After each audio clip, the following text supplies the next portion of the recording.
और अब बात दिल्ली में मचे सियासी घमासान की। दिल्ली की नई मुख्यमंत्री आतिशी ने आज पदभार संभाल लिया, लेकिन इस दौरान आतिशी ने सीएम ऑफिस में खाली कुर्सी छोड़ दी, खुद दूसरी कुर्सी पर बैठी। कहा कि खाली कुर्सी अरविंद केजरीवाल की है, मगर उन्होंने जिस तरीके से भगवान राम का नाम लेकर कुर्सी खाली छोड़ने की बात कही, उससे सियासी घमासान मच गया।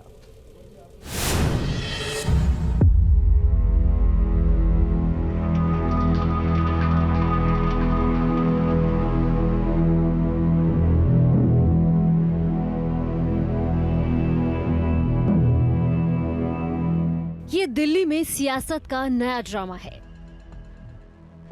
पहले आतिशी ने शपथ ग्रहण के बाद केजरीवाल के पैर छूकर आशीर्वाद लिया। अब सीएम दफ्तर में केजरीवाल के लिए कुर्सी खाली छोड़कर सरकार चलाने का दम भरा है। दिल्ली की नई सीएम आतिशी की इन तस्वीरों ने दिल्ली में नया सियासी घमासान छेड़ दिया है।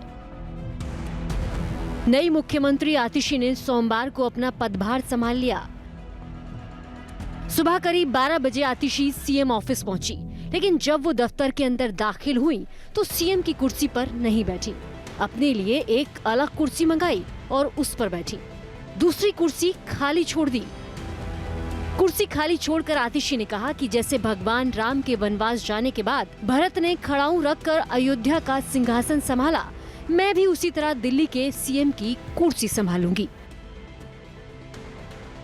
जिस तरह भरत जी ने 14 साल तक भगवान श्री राम की खड़ाऊ रखकर अयोध्या का शासन संभाला, उसी तरह से आने वाले 4 महीने के लिए मैं दिल्ली सरकार चलाऊंगी। इतना ही नहीं, आतिशी ने अरविंद केजरीवाल को भगवान राम के आदर्शों पर चलने वाला बताया और कहा कि अरविंद केजरीवाल ने देश की राजनीति में मर्यादा और नैतिकता की मिसाल कायम की है, इसलिए ये कुर्सी इसी कमरे में रहेगी और केजरीवाल का इंतजार करेगी।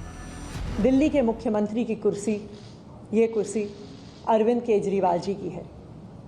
मुझे पूरा भरोसा है कि फरवरी में 4 महीने में जो आने वाले चुनाव हैं, दिल्ली के लोग अपने प्यार के साथ, अपने आशीर्वाद के साथ, अपने भरोसे के साथ फिर से अरविंद केजरीवाल जी को मुख्यमंत्री की कुर्सी पर बैठाएंगे। तब तक ये कुर्सी इसी कमरे में रहेगी, अरविंद केजरीवाल जी का इंतजार करेगी। आतिशी के कुर्सी खाली छोड़ने और बयान पर गई है। दिल्ली बीजेपी के अध्यक्ष वीरेंद्र सचदेवा ने तीखा हमला बोला है। वीरेंद्र सचदेवा ने कुर्सी खाली छोड़ने को लेकर आतिशी पर दिल्ली की जनता का अपमान करने का आरोप लगाया।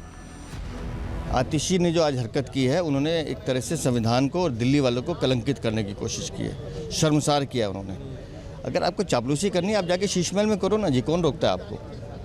लेकिन कम से कम आपने जिस संवैधानिक पद की शपथ लिया, उसका तो आप मान सम्मान रखते हैं। बीजेपी ने अरविंद केजरीवाल को भी निशाने पर लिया है। रिमोट से सरकार चलाने का आरोप लगाया है। बीजेपी सांसद मनोज तिवारी ने भगवान राम का भी अपमान करने पर आम आदमी पार्टी को घेरा है।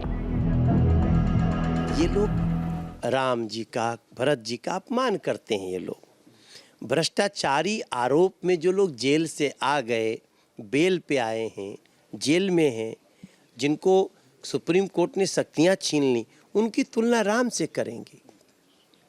राम जी भ्रष्टाचारी थे। अरविंद केजरीवाल ने 17 सितंबर को मुख्यमंत्री पद से इस्तीफा दे दिया था, जिसके बाद 21 सितंबर को आतिशी दिल्ली की नई मुख्यमंत्री बनी। मैं आतिशी 23 सितंबर को उन्होंने 5 मंत्रियों के साथ शपथ ली। उनके मंत्रियों ने भी पदभार संभाल लिया है। संविधान के प्रति सच्ची श्रद्धा और निष्ठा रखूंगी। आतिशी पहले ही कह चुकी हैं कि उनके सिर्फ 2 ही काम हैं। पहला, दिल्ली के लोगों की बीजेपी के षड्यंत्र से रक्षा करना और दूसरा, केजरीवाल को फिर से सीएम बनाना। इसलिए दिल्ली में सियासी पारा और चढ़ गया है।